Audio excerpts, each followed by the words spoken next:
La francophonie côté science, cette fois, nous vous emmenons ce soir au Salon des Nouvelles Technologies qui se tient aux États-Unis. Un futur connecté, riche d'objets innovants et qui parle parfaitement le français. Notre envoyé spécial Antoine Fontenot a pu le constater. Il a pu profiter de ces pépites. La French Tech débarque en force à Las Vegas, Antoine. Bonjour Mohamed, bonjour à tous. Oui, elle est en force, la French Tech, cette année ici au CES de Las Vegas. 2 fois plus d'entreprises représentées que l'an dernier. C'est la 2e délégation présente derrière les États-Unis, ici, dans cet espace qu'on appelle l'Eureka Park. L'Eureka Park, c'est un espace destiné à mettre en avant les innovations les plus prometteuses. Et par exemple, parmi les idées françaises, ce petit robot, un humanoïde destiné à aider notamment les personnes âgées, mais aussi à s'adresser à toute la famille. Et le papa de ce Buddy, puisque Buddy, c'est le nom du robot, c'est vous, Rodolphe Hassenwender. Bonjour. Bonjour. Quelle est l'utilité de ce robot? Buddy, en fait, c'est vraiment le robot compagnon de toute la famille, et donc avec une utilité qui va servir à tout le monde, parce qu'il va garder la maison quand vous n'êtes pas là, vous passer de la musique, vous proposer des recettes, prendre des photos, des vidéos, les partager sur les réseaux sociaux. Puis bien sûr, on a des applications pour les enfants, ludo-éducatives, ou pour le maintien des personnes âgées à domicile.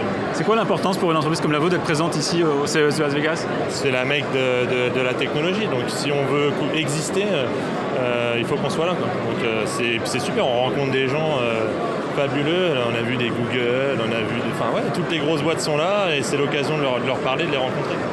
Merci Rodolphe. Alors parmi les autres innovations présentes ici au CES de Las Vegas, par exemple, ce parapluie connecté, il est capable de vous prévenir à l'avance si vous avez besoin de l'emporter ou non en partant de chez vous. Un peu plus loin, on tombe sur cette machine, l'équivalent de la machine à café à capsule, mais cette fois pour le vin. Il n'y a que des Français qui peuvent avoir cette idée.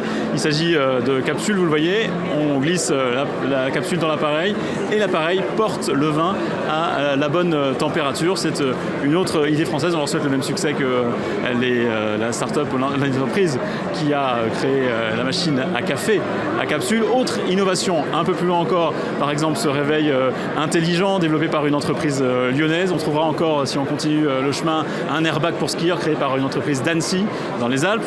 Et pour porter toutes ces entreprises, c'est David Monteau. David Monteau, bonjour. Bonjour. Vous êtes le fondateur de ce qu'on appelle la mission French Tech. C'est un label qui a été créé pour regrouper précisément toutes ces startups françaises qui auraient du mal sans vous à venir au CES de Las Vegas. Je ne sais pas si elles auraient du mal à venir au CES parce qu'elles viennent d'elles-mêmes. Par contre, ce qu'on fait, c'est qu'on les met en lumière, on les fédère, et ce qui fait que la France apparaît comme présente en force dans cet énorme salon, et ça rend visible toute l'innovation et la richesse des startups et des entrepreneurs français. Ça veut dire qu'il y a encore beaucoup de barrières pour les startups françaises pour venir s'implanter à l'international? Alors je dirais qu'il y a des barrières. Aujourd'hui, c'est le défi principal pour une start-up. Un des défis, c'est de très vite partir vers l'international. Et ce qui me semble aujourd'hui intéressant ici, ce que montre la forte présence française, c'est qu'aujourd'hui, 190 startups françaises sont venues au CES. Et donc très vite, elles veulent attaquer un marché qui va être mondial. Merci David Monteau, et c'est vrai qu'il y a beaucoup d'entreprises, de start-up nouvellement créées qui sont ici, mais il y a aussi des entreprises implantées sur le monde du numérique depuis plusieurs années déjà, qui sont déjà très présentes à l'international. C'est le cas de WeThings et de Netatmo. Écoutez, les patrons de ces 2 entreprises créées il y a plusieurs années déjà, et qui sur l'importance de venir ici au CES de Las Vegas. Je crois que la France a toujours été un pays innovant, mais un pays qui n'osait pas le dire.